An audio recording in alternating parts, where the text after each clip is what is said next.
Assalamualaikum warahmatullahi wabarakatuh. Halo teman-teman, kembali lagi bersama saya Tiara Nuraini Fitri di mata kuliah Kurikulum dan Pembelajaran. Pada video kali ini saya akan menjelaskan tentang pendekatan dan model-model pengembangan kurikulum. Apa sih arti dari pendekatan pengembangan kurikulum? Pendekatan dapat diartikan sebagai titik tolak atau sudut pandang seseorang terhadap suatu proses tertentu. Pendekatan pengembangan kurikulum menunjukkan pada titik tolak atau sudut pandang secara umum tentang proses pengembangan kurikulum.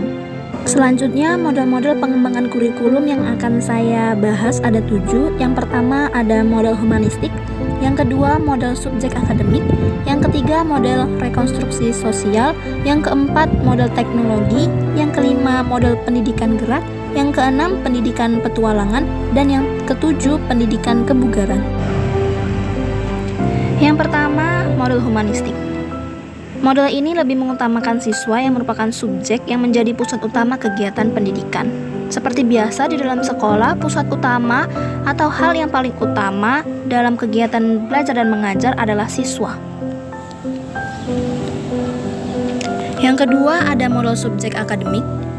Model subjek akademik adalah model konsep kurikulum tertua dan masih sering dipakai sampai saat ini karena kurikulum ini cukup praktis, mudah disusun, dan mudah digabungkan dengan tipe lainnya. Kurikulum subjek akademik bersumber dari pendidikan klasik atau perennialisme dan esensialisme yang berorientasi pada masa lalu.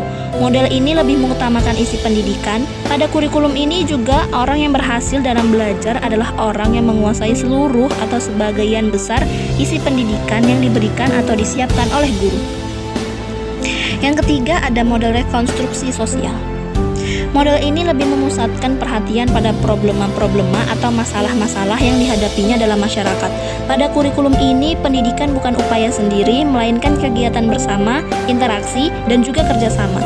Kerjasama dan interaksi yang terjadi bukan hanya antara guru dan siswa, melainkan antara siswa dengan siswa, siswa dengan lingkungan, serta siswa dengan sumber-sumber belajar lainnya. Yang keempat, ada model teknologi. Perkembangan teknologi pada abad ini sangatlah pesat. Perkembangan teknologi tersebut mempengaruhi semua bidang, termasuk bidang pendidikan. Sejak dulu pendidikan telah menggunakan teknologi seperti papan tulis, kapur, dan lain-lain. Namun sekarang seiring dengan kemajuan teknologi, banyak alat atau tool seperti audio, video, overhead projector, film slide, dan motion film, serta banyak alat-alat lainnya. Inti dari pengembangan kurikulum teknologi adalah penekanan pada kompetensi, pengembangan dan penggunaan alat dan media pengajaran bukan hanya sebagai alat bantu tetapi bersatu dengan program pengajaran dan ditujukan pada penguasaan kompetensi tertentu. Dalam pengembangan kurikulum teknologi kerjasama dengan para penyusun program dan penerbit media elektronik serta media cetak. Pengembangan pengajaran yang betul-betul berstruktur dan bersatu dengan alat dan media membutuhkan biaya yang tidak sedikit. Ini merupakan hambatan utama dalam pengembangan kurikulum teknologi. Yang kelima ada model pendidikan gerak. Pendidikan gerak atau movement education menekankan kurikulumnya pada penguasaan konsep gerak.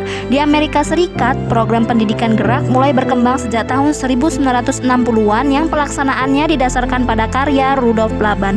Kerangka kerja program Laban ini meliputi konsep kesadaran tubuh, apa yang dilakukan tubuh, konsep usaha, bagaimana tubuh bergerak, konsep ruang di mana tubuh bergerak, dan konsep keterhubungan atau hubungan apa yang terjadi.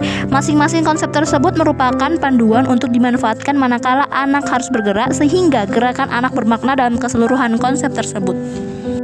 Yang keenam ada pendidikan petualangan. Pendidikan petualangan atau adventure education awal perkembangannya bermula dari kegiatan yang sederhana yaitu camping atau berkemah.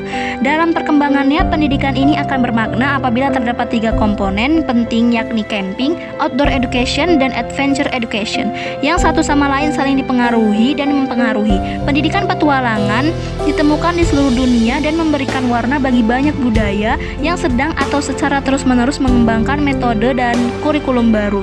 Pada akhirnya, semua yang menggunakan metode berkemah, pendidikan luar ruangan, atau pendidikan petualangan disatukan oleh satu kerangka sederhana keyakinan bahwa orang dapat belajar dengan baik melalui pengalaman.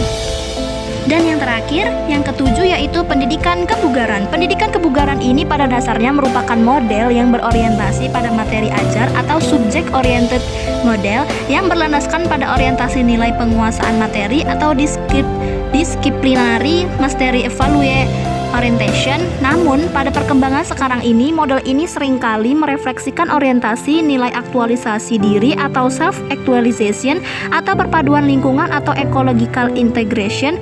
Beberapa program dari model ini karenanya mengintegrasikan pendidikan jasmani dengan konsep gaya hidup sehat atau healthy lifestyle yang lebih luas dengan komponen-komponen sosiokultural.